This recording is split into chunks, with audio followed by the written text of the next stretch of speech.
Hello everybody, good morning and welcome to the United Stand. Ruben Amorim takes the blame for Manchester United's stuttering start. INEOS are in a fallout with Dan Ashworth. Furious Sir Jim Ratcliffe apparently with Dan Ashworth. What's the truth here? The INEOS first 12 months ain't looking great and there's a lot of mud being thrown toward Dan Ashworth. Is it fair? We're hearing stuff this morning that he's been sacked because they're not happy with his recruitment in the summer. There's holes in that. There's more holes in that than a hedgehog's pillow. We're also going to be talking about a potential return for Paul Pogba. What does this mean for Manchester United's immediate future, long-term future, the January transfer window, the next director of football, and a lot more? I didn't think I'd be saying this. Man United in crisis. Lots to get into. Lots of stuff coming out. I call bullshit on a lot of it, to be honest with you. What is the truth? You can't just pin everything on Dan Ashworth, Sir Jim Ratcliffe. You can't do that. There is a truth. The timeline doesn't fit. And as I said, we'll be talking about what Amorim's got to say as well. Fasten your seatbelts, get your comments in, whether you're watching live or not. This is going to be a very interesting show. But before we get into that, don't forget we're sponsored by Boohoo Man on the show. It's really chilly and cold, I think, at the moment. So having my oversized Boohoo Man jumper with the fleece lining is just perfect for a morning show. Comes in lots of different colours. You can just chill out in your bed in it. You can wear it when you're playing FIFA. You can do it when you're going for a run or the shops. Just chill out in your Boohoo Man oversized jumper or anything else they've got. So much to get with the winter here, the winter season, and you can get an extra 10% off with the code Goldbridge. The link's in the description. Scan the QR code. They've got chill out wear, five-a-side wear, gym wear, underwear. They've got the lot delivered to your door, and they've got loads of discounts across their website anyway, but that Goldbridge discount works on top of any other discount as well. Christmas is coming. Get yourself some stuff or get yourself some gifts. People will be happy with that. Anyway, thank you very much to Boohoo Man, but do not forget, just for a little bit of trivia on a Monday morning, they like to give us a bit of trivia. Can you guess the player? You're never going to get this. I was born on February the 9th, 1957. That means they're old. They're into this. They're probably nearly 70. I think. I started my professional football career with Dundee in 1974. At 19, I became Dundee's youngest ever captain. After moving to Aberdeen, I signed for Man United in 84. I would have got this. It just shows your age. I played in the 1985 FA Cup final when United beat Everton 1-0. Most of you weren't even born for that final. And today, I'm the technical director at Dundee. Didn't know that. Yeah, little diminutive player, very, very talented. Left us and won the title with Leeds as well the year before the Premier League was formed. And of course, his name was Strachan, Gordon Strachan, if you remember him. Don't forget, thank you very much to Boohoo Man. Links in the description with that. I'm going to give James a shout out. He got Strachan. Wolfie got Strachan. Few people got it. Well done. Nice. I love the fact that we've got such a diverse community here. Young and old and everything in between. You're very, very welcome. Thank you. It's not Gordon Nani, solid Blake, but that's very topical. Nani's retired from football. We love Nani. And I think Nani did it on purpose. Apparently, he sent our producer a message today and he said, when's your next Boohoo Man integration? He said, Monday morning. He said, I'm retiring on Monday morning then. Because as we know, Boohoo Man, integration and Nani go together. If you know, you know. He's retired today. Maybe we'll talk about that a little bit later in the show, actually. Lots to get into. As I said, at the end of the day, this is really interesting.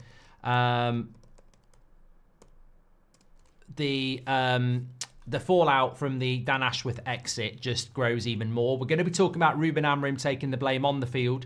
We're going to be talking about Paul Pogba's potential return. But I think this Monday morning, Man United in crisis was not something... I was going, oh, Golden Strachan now. Man United in crisis was not something we were expected to be talking about. There's a few holes in this morning. We've heard, like, Sir Jim Ratcliffe did an interview at the weekend talking about Man United must have the best recruitment in the world. This comes out just before Dan Ashworth gets the sack. We've also heard that Sir Jim Ratcliffe is infuriated with Dan Ashworth because Dan Ashworth a couple of months ago came out and said that him and Barada had nothing to do with Ten Hag staying. Apparently Sir Jim Ratcliffe was furious about that. Apparently they're not happy with the recruitment as well. There's rumours that Amorim's come in and said the recruitment's crap. And you know what? I just feel like, let me just read you this. This is not my tweet. This is coming from Colin Miller, who is a writer for The Athletic. INEOS' first 10 months at Manchester United. Extend Erik ten Hag's contract and sack him, costing millions. Appoint Dan Ashworth and sack him, costing millions. Unprecedented ticket price rise, mass redundancies, overseeing of worst on-field results since the 1980s. 28 league games, 35 points from takeover. And apparently they've just cancelled the staff Christmas party. Not the players, the staff Christmas party. Christmas Scrooge is probably a term being used around Sir Jim Ratcliffe at the moment. The first 10 months, I don't feel it's been as bad as that statement. But actually, if you were wanting to be negative, there's a lot to be negative about. I never wanted INEOS. I wanted the full sale. I wanted Glazers out. But I'm not going to sit here and say I told you so, because actually, I feel that some of their change has been quite positive. I don't mind that we kept Ten Hag to get to Amorim. I actually think we might be ending the year on quite a positive, even though everywhere you look, it's negative. But what I do find odd at the moment is you can't argue with that list. They've wasted millions of pounds, and there's a lot of trust around INEOS. And the reality is, we know we're in debt. We know we don't have lots of money, and we know there's not really many ways for us to make money at the moment. We're branded up to the neck. The TV deal's been done. The stadium needs rebuilding. We need money. Spending money is not really something Man United can do. And you look at that first 10 months, massive expenditure on Ten Hag's contracts and sacking. Done it again with Dan Ashworth. Spent a lot of money in the summer. Raising ticket prices on fans, sacking ordinary staff, overinflated wages and underperforming players on huge contracts. One of those contracts was given in the summer. It's not good. When you think about the debt, it's quite worrying, especially when the alternative to this INEOS-Glazer relationship was clear the debt and huge wealth. So you can understand why people are starting to go, what's going on here? And what really panics me the most about this, and I'm not panicked, but what would panic me if I was really negative, is that the stuff that we're getting coming out just feels like, let's get in contact with every outlet we can and feed negativity towards Dan Ashworth. Because I wake up this morning and I'm like, so Jim Ratcliffe's really angry with Dan Ashworth because he said that it wasn't his decision to keep Ten Hag. Him and Barada, it wasn't their decision. Then you start hearing about they're not happy with the recruitment and that's Dan Ashworth's fault. And I'm sort of like, so are Man United going to admit what they did was illegal then? Because Dan Ashworth didn't start his job till July the 1st. They decided to keep Ten Hag on June the 1st. So how does that work? How does Dan Ashworth, who'd never worked with Ten Hag and wasn't allowed anywhere near Carrington, how could Dan Ashworth be the guy going, let's keep Ten Hag? And this is the thing. In life, people love to make stuff up. We heard that it was Ralph Rangnick who got sacked by Ten Hag, and yet Rangnick had been sacked by Man United in late March. Ten Hag didn't even have the job. We heard that Southgate wasn't a real candidate for Man United when he was. And now we're hearing that Ashworth sacked Ten Hag, even though he publicly said he didn't and wasn't even at the club when they decided to keep him. We're also hearing that they're blaming Ashworth for Xerxes. We pivoted to Xerxes the first week in June. Ashworth didn't start until July. Now, of course, Ashworth might have been saying stuff that he shouldn't have been saying stuff when he wasn't officially there. But how would you take the word of Dan Ashworth on Erik ten Hag when he'd never bloody worked with him? So I think that this whole pile on Dan Ashworth, I'm sorry, whether it's true or not, INEOS can't not take any blame for it. Because technically, Ashworth didn't start till July the 1st. So if you're going to try and blame him for stuff that happened before, you're breaking the law. So you've got to take responsibility. And also, Sir Jim Ratcliffe saying Man United must have the best recruitment. You went and took a director of football from Newcastle you didn't need to take. You didn't need to go and take him out of Newcastle. You did it. So I don't think that there is a winner in this. Obviously, I don't feel what we're hearing that Ashworth was the right fit. But let's not forget who picked him. And let's not pretend there was a board there. I said this yesterday and I stand by it. Ashworth's gone. I'd be looking at the person who recruited him. There's no, he had nothing to do with Man United a year ago. Nothing. He was at Newcastle. We took him from Newcastle. Who decided that? That's the person I'm looking at. Because throwing Ashworth under the bridge just stinks of an organisation that's shitting itself. I think they're terrified that they've made a big mistake, so let's throw everything at Ashworth. But United's fan base ain't stupid. Dan Ashworth didn't walk down the road from Newcastle and say, give me a job. We went and headhunted him. Who made that decision? That's the person I'd be looking at. Is it Brailsford? Was it Sir Jim? That's where the real blame lies, because everything else we're hearing this morning, I just think we're in a crisis again. And we're in a crisis not because of the Glazers. This is the scary thing. It's not the Glazers who've caused this. INEOS have caused it. And instead of throwing mud, go and recruit somebody else really quickly and get us back on track. Because weak leadership is blaming the person that's gone or been sacked. You're just focusing on the past. He's gone. We need to focus on the future. We need strong leadership. Amorim needs a director of football to work on this January transfer window and the summer transfer window.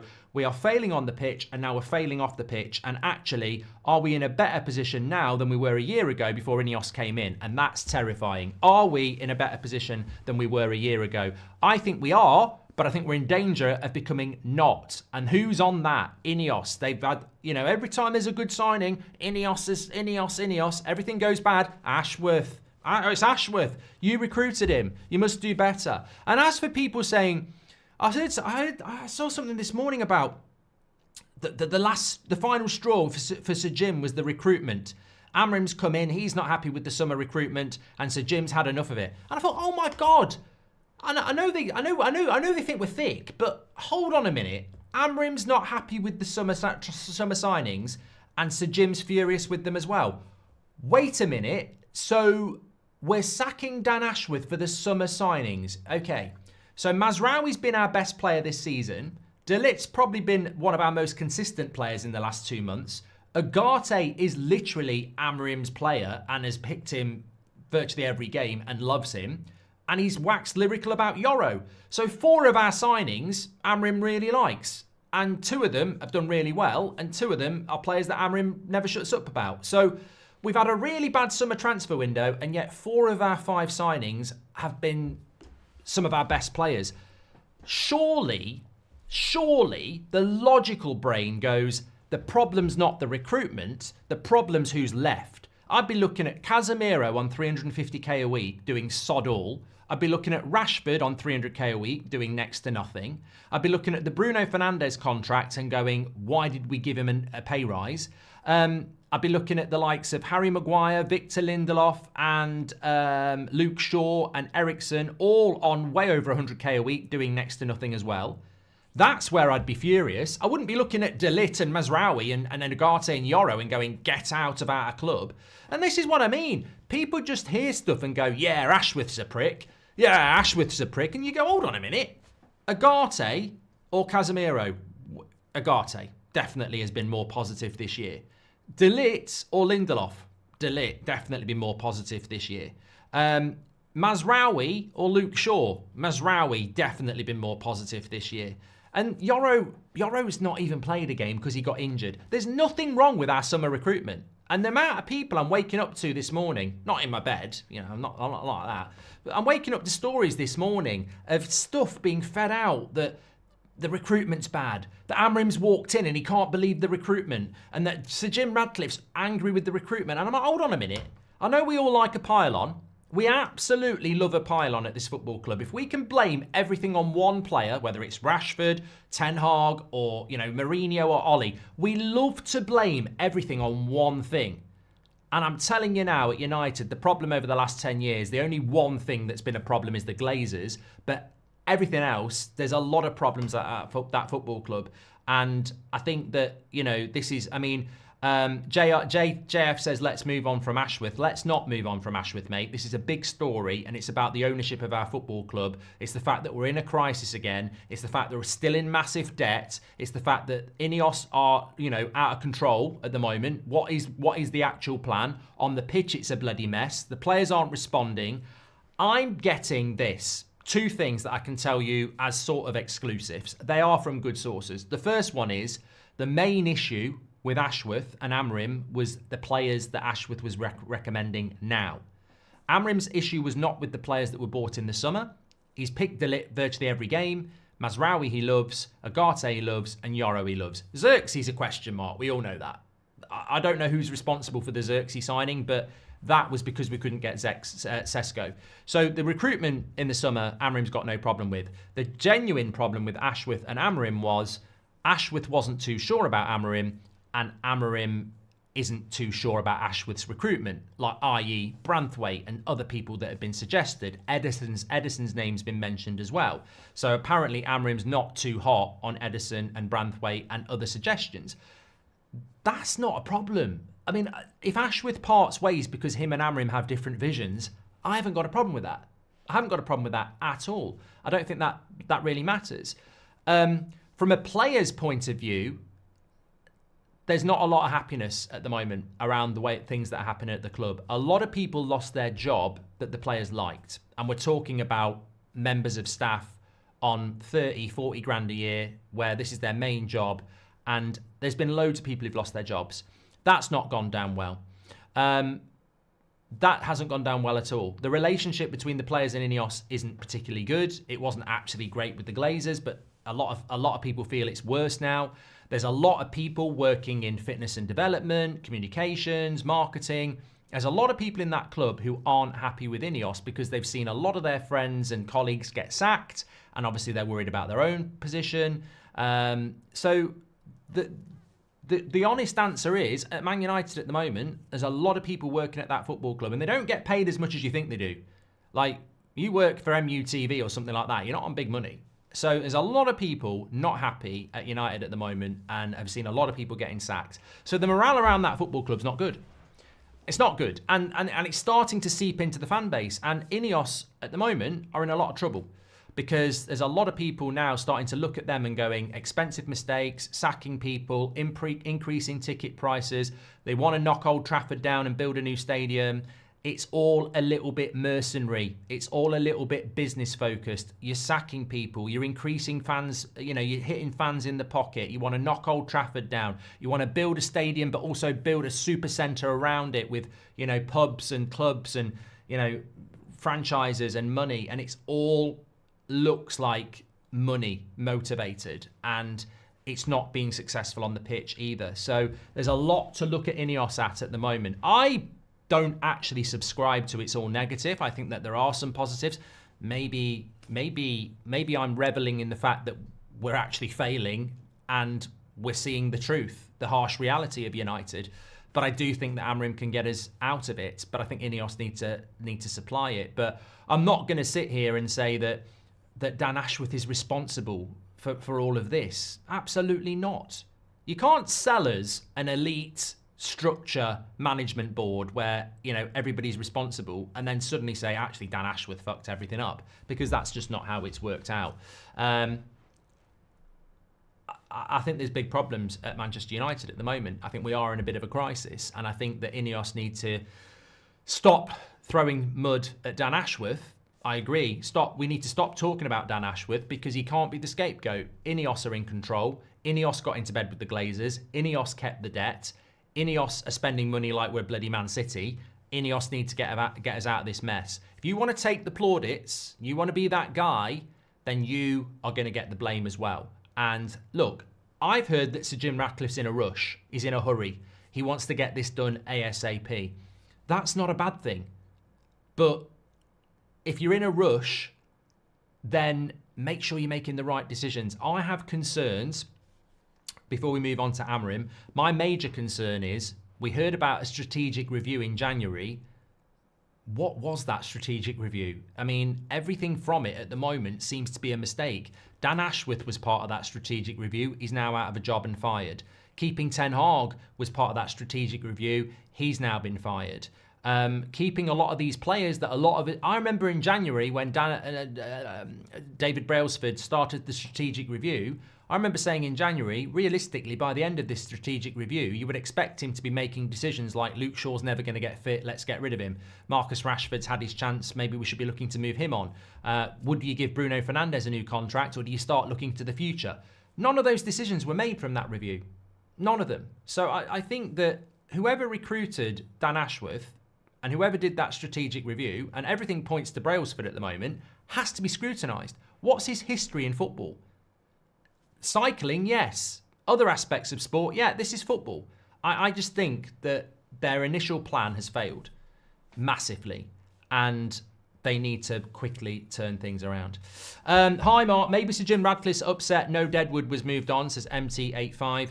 Dan gone right before the January transfer window means yet again we won't have a plan going into it. All the work he will have done is gone. Free pass for a poor window for INEOS. Jokers, says Jack. I'd rather go into a... Look, I don't mind Dan Ashworth being got rid of.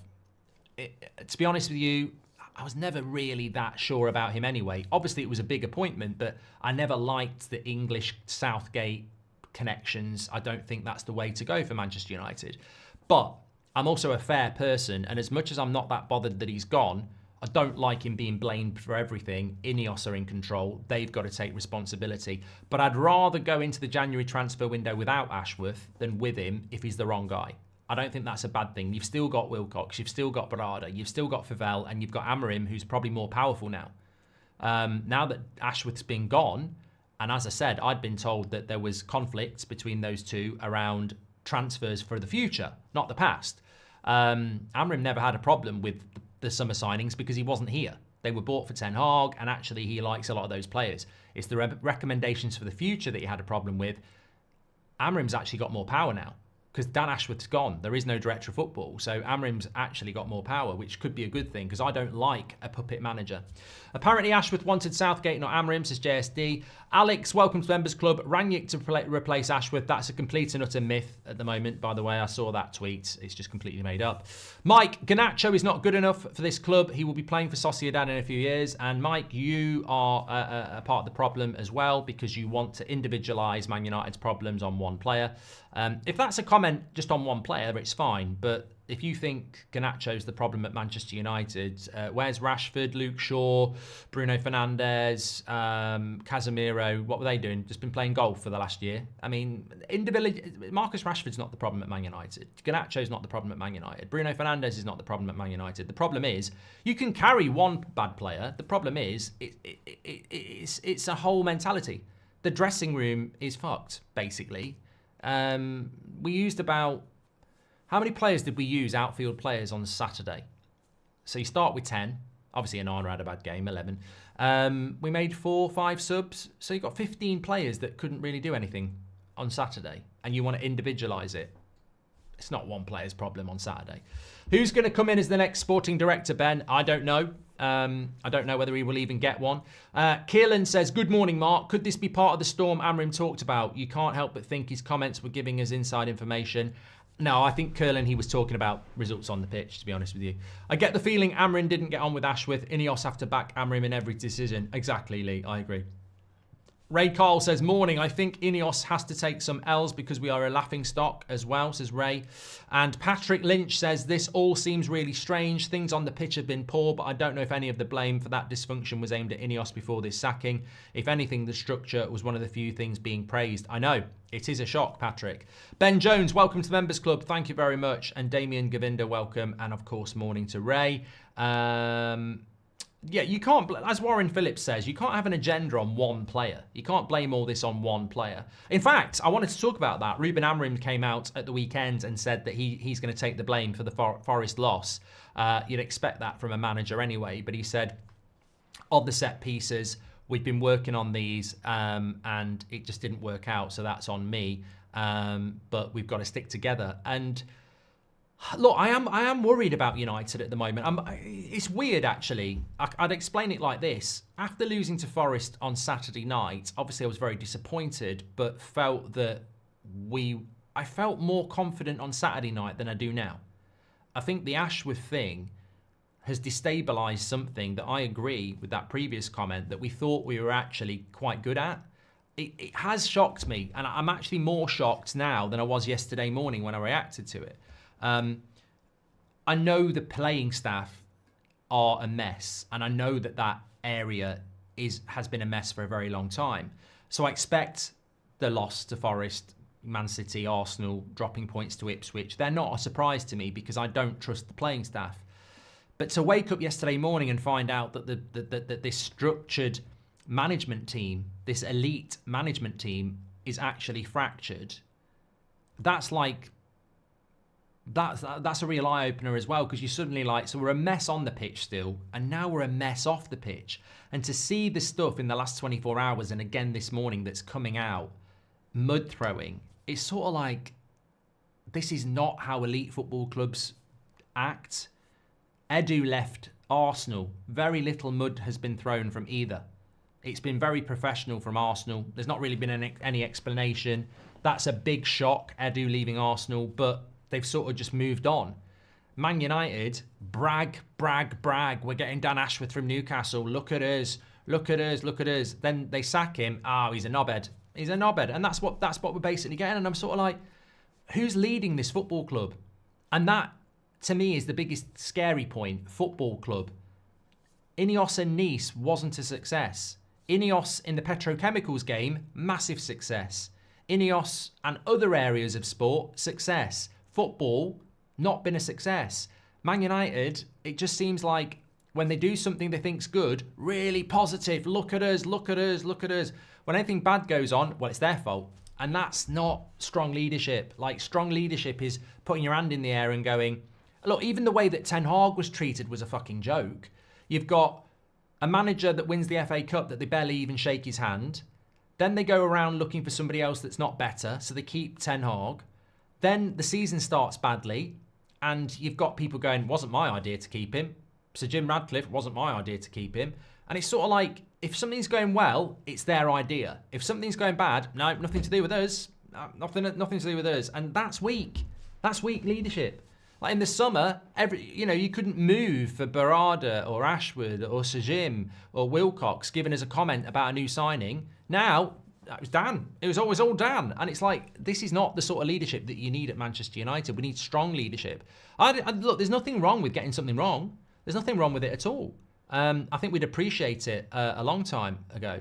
Adam Crafton, who's a journalist with The Athletic, has just tweeted something out in the basically in the last few minutes, saying that we published this 18 months ago. There was a lot of talk about lessons learned from Nice, and it's certainly true that the inheritance at Man United was poor and messy, but worrying echoes developing of INEOS struggles to run a football club. And effectively, the Nice story really culminates with over-promising, under-delivering on promises, fans getting frustrated, and lots of changes behind the scenes, a bit chaotic. And look, this is the last thing we need, and I don't want it to be true, but questions are now starting to be asked of INEOS. And I said this on Christmas Eve when they came in last year. INEOS need to differentiate themselves from mistakes of the past. You're getting into bed with the Glazers, you need to turn your back on them. You might be in the same bed, but you turn your back on them. You don't cuddle up to them. And at the moment, it just feels a little bit cuddly. Like, there's a lot of things that INEOS are doing that you'd expect the Glazers to do. And they've got to be so different to that. Competent leadership. We don't get enough publicly as well. If you look at, like, Dortmund and Bayern Munich, their CEO, their sporting director, they're speaking to the press on the regular. They're talking about the vision of the football club. It just feels like, Amorim, how many fucking interviews is Amorim doing at the moment? Like, there's meant to be this elite structure above him, and it's become messy. We need football-minded people upstairs, says Constantine, and Frank says, personally, look, I've always said this about Sir Jim Radcliffe.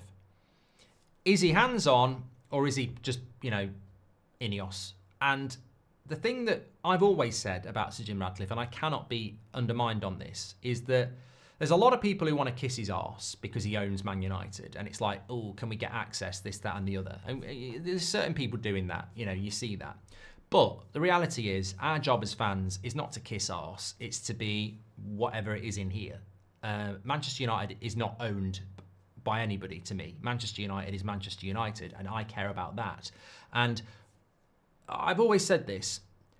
Sir Jim Radcliffe's a lifelong Man United fan, and yet he displays absolutely zero connection with anybody who I know amongst this community or beyond who has been a long-term Man United fan. I have seen nothing from Sir Jim Radcliffe yet that displays to me that he understands Manchester United, and he is the owner. There is just, if I was Sir Jim Radcliffe in the summer, there are certain players that would just not be wearing a Man United shirt this season, and that's where I'm a little bit frustrated, because he's a lifelong Man United fan who keeps sticking his nose in. Like, one day he's saying, well, I can't get involved because at the end of the day, it's for Omar and everybody else like that. And then the last couple of days, we're hearing that Sir Jim's furious and he's sacked Ashworth. So he is getting his nose in, but he is sticking his nose in when it suits him.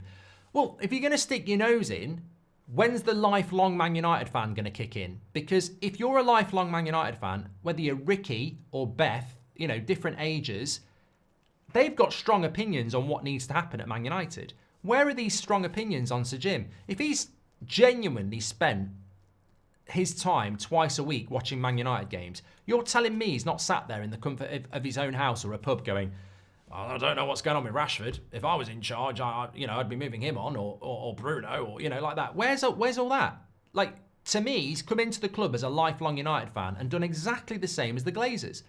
Well, we can't get rid of them. It's business. Well, if you're a lifelong Man United fan, you don't run a club as a business. You run it because you care about it. Look at Jack Walker at Blackburn. He won him the title because he loved Blackburn. Like, Sir Jim Ratcliffe is meant to love Manchester United and yet is running us like a fucking business. Fans, I'm going to rip you off. I'm going to increase the price on you. Members of staff who've been there for years, you're fired. Old Trafford will knock you down and build a new one. All these shit players, you can stay. This is a vanity project, and I said that before. It's a vanity project. Livewire is right. But what is the vanity?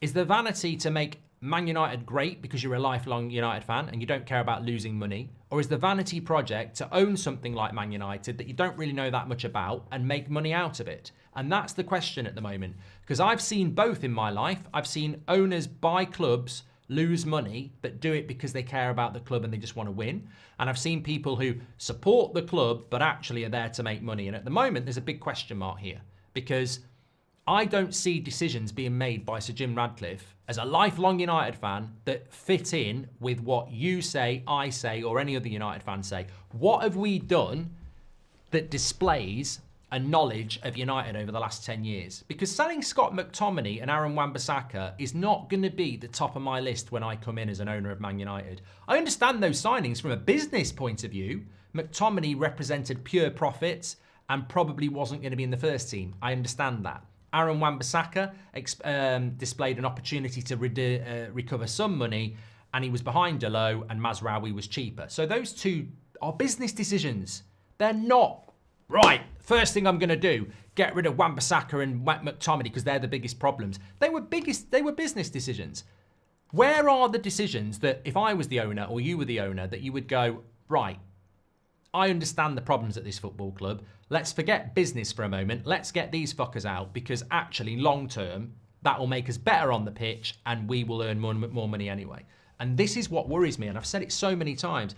Lifelong United fan making no decisions that a lifelong Man United fan would make. You don't screw your fans. You don't sack normal people. You don't knock Old Trafford down and you don't keep all these overpaid players who've been problems for years.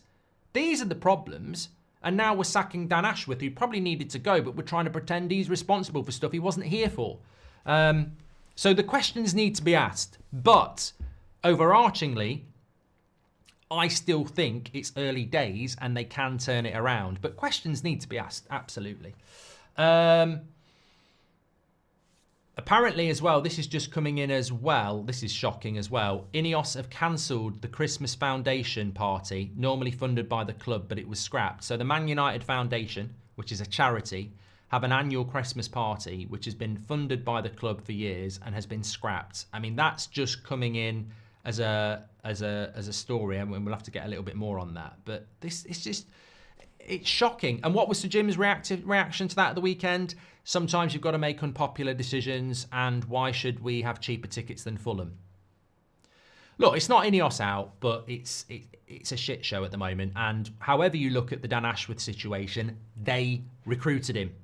They headhunted him. So they made the mistake. It's as simple as that. Let's talk about the transfer window, because let's bring it back to the pitch. We lost on the weekend. We've got Man City next Sunday, where I think we're probably going to lose as well. Obviously, we've got an away game on Thursday. It's so difficult with United at the moment. I've got some really good content coming up for you this week, which are, those sort of, you know, like I did that Anana video a few weeks ago, and I've got a couple of videos like that which you'll see this week, which I think are really well timed. But I don't know at United at the moment what's really going on. I don't know what our best 11 is.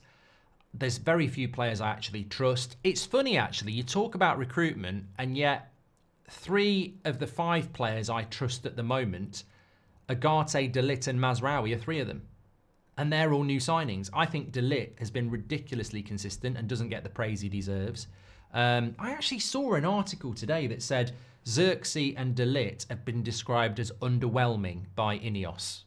And I'm like, this is exactly, you know, so what about some of the players that have been here for years on massive money? I mean, if De Ligt's underwhelming, what's Casemiro? Like, you know, I actually think De Ligt had a load of shit at the start of his career because he wasn't Harry Maguire, and pretty much since mid-September has been one of our most consistent players.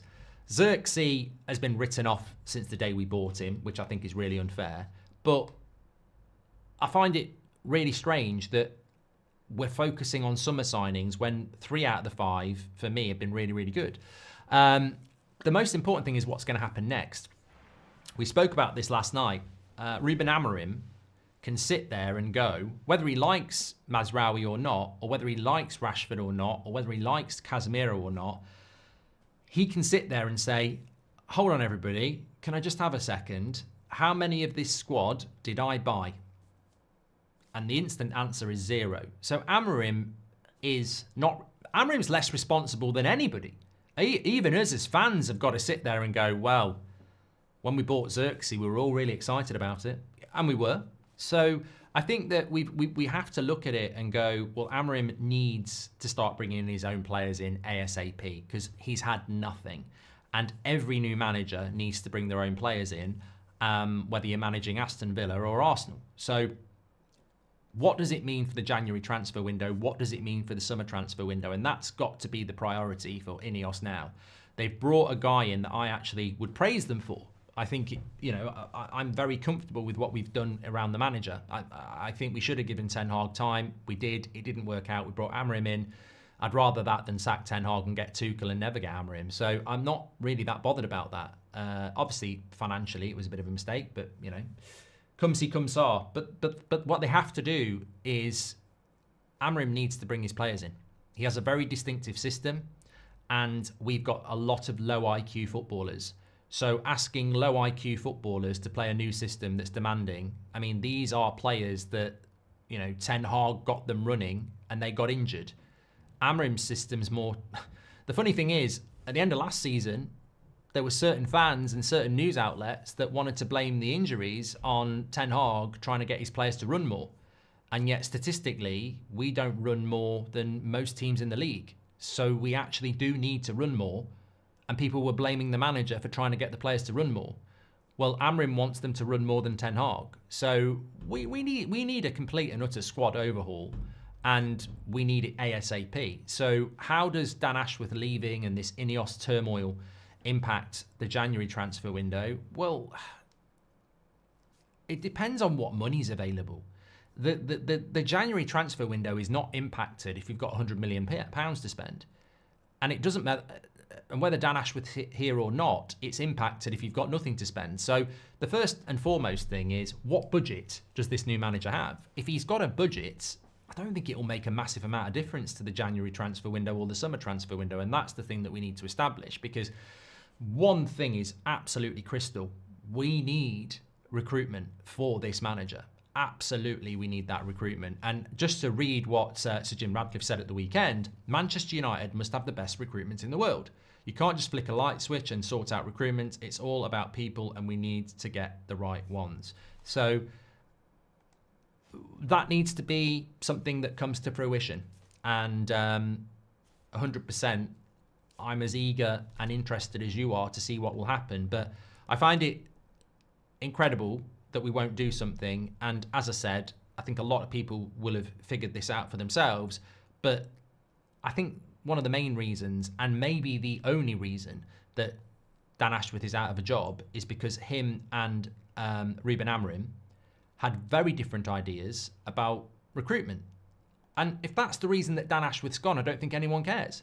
That's absolutely fine. People have disagreements. So I want to see how that's going to play out. Because we've just lost to Nottingham Forest. We've just lost to Arsenal. Like, we are 13th in the Premier League and we deserve to be there. So I want to see recruitment ASAP, because I can't rely on these players when you're playing 90 minutes at Old Trafford against a team that really you should be beating, and they get a result that nobody can say was lucky. Hello, Mark. Yesterday, Nani announced the end of his career. What's your opinion of him as a United player, says Antonio? He's slightly overrated in the modern day compared to what the reality was for those of you who watched him every week. Incredible cross and shot when he was on it, but quite a typical winger, really. Could be massively frustrating. But look, when Ronaldo left, I think there was this feeling that maybe Nani could step into that gap, and he couldn't. A good player, but probably, in my opinion, overrated by a lot of people in the modern day because he wasn't as good as people like to make out he is. Who was the better player, Antonio Valencia or Nani? And there you'll get your answer, because I think that's a debate, and I think both players were quite similar. On their day, unplayable, but didn't have enough of those days. Certainly nowhere near a Kanchelskis or a Giggs or a Ronaldo or a Beckham, but probably, you know, trying to think of other wingers. Look, very good player on his day. I liked him. He scored some great goals. I mean, one of my favourite goals he scored was against Spurs that actually deflected, but he hit it from miles out. But just a typical winger, really. Quite inconsistent, but a very good player on his day. Feels like quick fixes and cost cutting rather than proper root and branch culture change that needs to be done, says Patrick Lynch. I agree with Patrick. Another thing that I would observe about INEOS is putting ticket prices up, sacking 200 members of staff. All feels like, you know, that's going to save us money. That's going to bring money in short term. How's about this? Get rid of Casemiro, 350k a week. A week. 350k a week, right? How much is Casemiro on a year? I'm using him as an example. You could do the same with Mason Mount, Luke Shaw. 350k a week is 1.4 million pounds a month, okay? So that's 12 million pounds a year, and then another, he's on about 16 million pounds a year, yeah? So getting rid of Casemiro is 16 million pounds a year coming in. If you sack 10 people on 40 grand a year, that's 400k. If you sack 100 people on 40k a year, that's 4 million. So for the 200 people that got sacked, you'd have profit if you just got rid of Casemiro and kept them. So that's what pisses me off. And hiking ticket prices by £10 is nowhere near as getting the same as getting rid of Casemiro. And that's what economists and fans and fan groups won't talk about. It's not just the fact that people are losing their job. It's not just the fact that fans are having to pay increased ticket prices. It's the fact that we're doing it whilst there's jokers on ridiculous money who aren't even playing, and when they do, they're not good enough. Just one or two of those players gone brings huge money into the football club. But no, let's sack people. Let's sack ordinary working people. Let's increase the ticket price on fans who, you know, we're in a cost of living crisis. That's what pisses a lot of people off, is that we can all do the maths, and just one player on 150k a week removed from the club would cover off all those sackings. And if you're doing both, fine. You know, if INEOS were going, well, we need the sackings, we need the ticket prices, and we're getting rid of those players, fine. But you're not. You're more than happy to sit there and have £2 million a week on your bench. And they're on the bench not because they're up and coming young talent. They're not on the bench because you're winning games and you're rotating. They're on the bench in a shit team. £2 million of wages on a team that's lost to Forest on the bench. And that's because they're not good enough. I mean, if you ever want a headline, there you go. Man United lose game to Forest and their bench is £2 million a week. And those people on the bench are on there because they're not fucking good enough. So, would you take Angel Gomez on a free in the summer? Said Seb. I would, because I think beyond Agate and Mainu, our midfield really in the engine room is very short on options. Keeping overpaid average players is bad business, is Anthony. Are you worried Amorim may panic and abandon his identity if the team keeps losing, says Toe Jam. If Ruben Amorim abandons what he is about, 3-4-3, his style of football, then I will say he's finished. He can't do that. The minute he abandons what he's all about, like Ten Hag did, like other managers did, he's done. Because that's the day you concede that you're going to let the players win. You're going to let the players play the way they're comfortable because their IQ can't match the way that you want to play. You're better off sticking to what you're about and just continually saying, look, these players aren't good enough. Look, these players aren't good enough. Because what many people in the media, and we were talking about this last night with some of our ex-players, what they don't understand is, but many of you do, is that if Man United's manager keeps playing the way he wants to play and we keep losing because the players aren't good enough, that's not on the manager. But you will get an ex-player going, at the end of the day, he's got to change. He's got to play with a back eight and counter, because that's what these players know about. That's what he's got to do. You've got to do that. And well, no, he hasn't got to do that. Hasn't got to do that at all. He is a manager with a distinctive style of play that's been brought here for that. He's got to stick to that and keep showing the world that we're losing because these players ain't good enough. And then the club have got to go, we're losing because the players aren't good enough. Let's give him players that are good enough. It's the end. It's the end if you go, they're not good enough, so I better start playing this shit style of football that they are. Hello, Mark. Yesterday, we've done that one. Ratcliffe didn't buy United because he's a lifelong United fan. He bought because his bid for Chelsea was rejected and he wanted to own a Premier League team, says Scott. Hi, Mark. Personally, I'd love a Pogba return. Most complete midfielder, plus Onana anticipates the shot to compensate for his poor reaction and reflexes, says Frank. Well, I've done a video on Onana a few months ago, and I hoped that that would be the end of his criticism, but you're probably quite good with your reactions there. Onana lets that goal in because he's guessing where the shot's going to go, and that's fine if you guess right, but he's gone way too early, and I don't know why. I genuinely don't know why he's done that, to be honest with you. On the Pogba thing, look, the Pogba thing has just come from Louis Zaha, who used to play for United. He's basically said that he's heard rumours that Paul Pogba's going to be back training with Man United in the new year, and he was basically saying he'd love to see Paul Pogba back playing for Manchester United. We did speak about this a few weeks ago.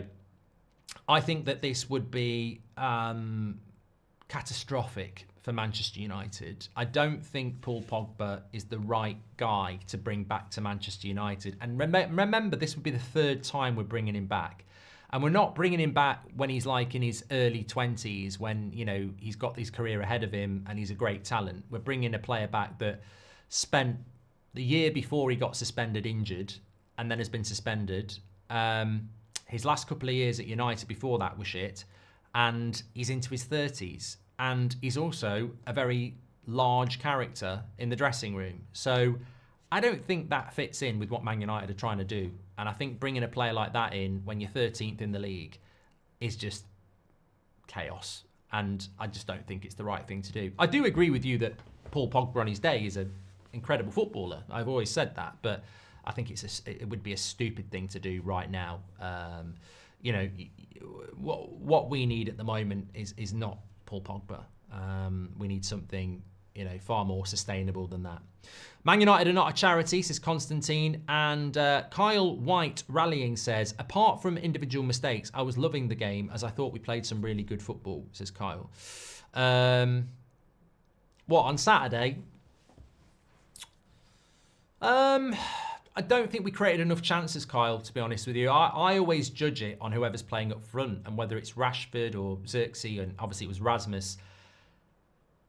He had no service again. The goal he scored wasn't service. That was service to Garnacho, and the keeper saved it, and Rasmus had the rebound. So we don't create enough chances again. Like we do knock the ball around. I mean, we knocked the ball around lovely against Arsenal for 50 minutes, but we didn't create any chances. So I understand that, though. I mean, look, Rome's not going to get built in a day. I don't expect in 2 weeks for us to be knocking the ball about and creating chances. Amorim himself said we've got to take it in small steps. We have started passing the ball around a lot better. Unfortunately, a couple of their goals on Saturday came from us passing the ball badly, but we are passing the ball around better. But what I'm trying to say is, Kyle, that in no way, shape or form did we deserve to win that game on Saturday. There was at no point were we winning that game. We were behind at the start of the first half, level, behind at the start of the second half. We were never in a position where we could win that game because we shot ourselves in the foot 3 times with poor defending. And I think look, we've got Man City next Sunday. I don't even know. Look, Man City aren't playing particularly well. Could that be the spark? But I worry about that game because it's almost the perfect game for Man City to get their season started again. Yeah, I mean, look, it's not the game we want. But then again, who do you want at the moment? You can't play Southampton at home every week. So I think at the moment we've just got to batten down the hatches and be real. Be real. As I said, you know, it's not green and red. It's everything in between. And like, what if we don't get back? What if it takes bloody ages? What if we win 1, lose 2? Like, I can't give you an answer on what's gonna happen. Yeah. The Ranić stuff, Leon, is complete and utter bullshit. There's a lot of people out there on social media at the moment who, and it's disgusting, and I don't know why it happens, but they are being paid reasonably good money from a certain betting outlet who get them to put the name of it on images. So basically, these people have lost all morals around actual reporting fairly, and are just chucking stuff out there to get people to click and read their Twitter page because that earns them money from the gambling company who are putting their... So it's weird. I don't understand what Elon Musk is doing here, actually, because you've basically got a gambling firm paying people under 21, because a lot of these accounts have people under 21, to put their sponsorship on images they don't own. And then these people are posting these images with shitty stories that aren't true to spam you. And I love X and Twitter. I think it's great for football, but I'm like, I've seen a massive increase in this. I've just started unfollowing them because as soon as I see the name of that brand on there, I go, I know what's going on here. These people are just trying to get as many people on their eyes on this because they're being paid for it, and then they can go to the. You know, it's just wrong. It's really wrong, and it's infiltrated the Man United community, and that's where stories like that Ranić stuff are coming from, because everyone, yeah, it's just wrong. But people fall for it, don't they? It's like the modern day ITK. Remember the ITK accounts? These made up names who, you know, Indy Callier was the original G on it, wasn't he? But yeah, there's a lot of shit out there at the moment. As soon as I see a picture with the name of that betting company on it, I unfollow. And a lot of those accounts I followed for a while, but I'm just like, you've sold your soul. You know, you're making stuff up for that. So, is this summer to cash in on Bruno and bring Kvaratskhelia or Kulusevski or Kuna? The only attacking players I rate is Højlund and Ahmad, says Seb. I don't think we're going to be cashing in on Bruno after giving him a new contract, but I do like the idea of Kuna. Fingers crossed INEOS cash out and get a full sale, says Colin. And the Irish Movement says, I fear INEOS have bought shares in United as a long-term investment. They know Premier League clubs are only going to increase in value. They're holding out for the club to hit the 10 billion plus mark before selling and maximising their profit, says Irish Movement. Well, that's a dangerous thing to say. I'm not saying you're wrong, but that's a dangerous thing to say, and I'd be concerned about that being in the United fan community if I was INEOS, because it goes back to what I was saying. You can list off everything INEOS have done at the moment, and you can say they're just as bad as the Glazers. They're just, you know, they're making bad choices that are damaging the football club and the fan base. I say, so Jim Radcliffe's meant to be a lifelong Man United fan. Give us some evidence that you are, because you've done nothing. I reckon if every lifelong United fan wrote a list of 10 things they would do if they were in charge, Sir Jim's not done any of them yet. And that surprises me, because if you give me that club, I'll guarantee you'll go within a week, you'll be going, oh, To be fair, Goldbridge was always on about that, and he's done it, and he's done that, and he's done that. And that's what's confusing me. If you gave Ricky the club, he'd do different things to me, but I'd sit here and go, I fucking knew Ricky would do that. I bloody knew it. Bruno's gone. You know, I know it's not easy to do it straight away, but you can tell there is no desire to do it because these players are still being picked week in, week out. And I'm not actually talking about Bruno. I'm just using Ricky as the example. I've seen no evidence from Sir Jim Radcliffe that he's a lifelong Man United fan. He's not done anything that I think United fans would do yet.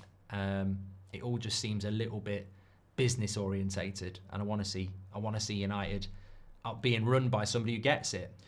Could you please call my friends a Pratt? Daniel is a Pratt. Parth is a Pratt. Jatin is a Pratt. Bruno hat-trick on the weekend. Remember me, says the boss off blue. Thank you very much, mate. Could we maybe build some momentum against Victoria Pleasant, says Constantine? Probably not, because the team that plays then will not be the team that plays against Man City 2.5 days later. But winning can breed confidence, yes. Great show this morning. Absolute legends. Thank you for everybody for tuning in. If you're not watching live, obviously get your comments in below as well. I'm live in an hour, actually, doing a Premier League review at the Goldbridge Arms. So join me later for that. Please do keep subscribing to the channel, by the way. We are on the road to 2 million. And we did pass 983. We need to change that tonight. So make sure you subscribe and share the video. Thank you everybody for tuning in. And let's see what today brings. There could be more news around United. I just want, you know what I want? I want the mud throwing towards Dan Ashworth to stop. If he's gone because him and Amorim have different ideas on transfers, that's enough for me. That's fine.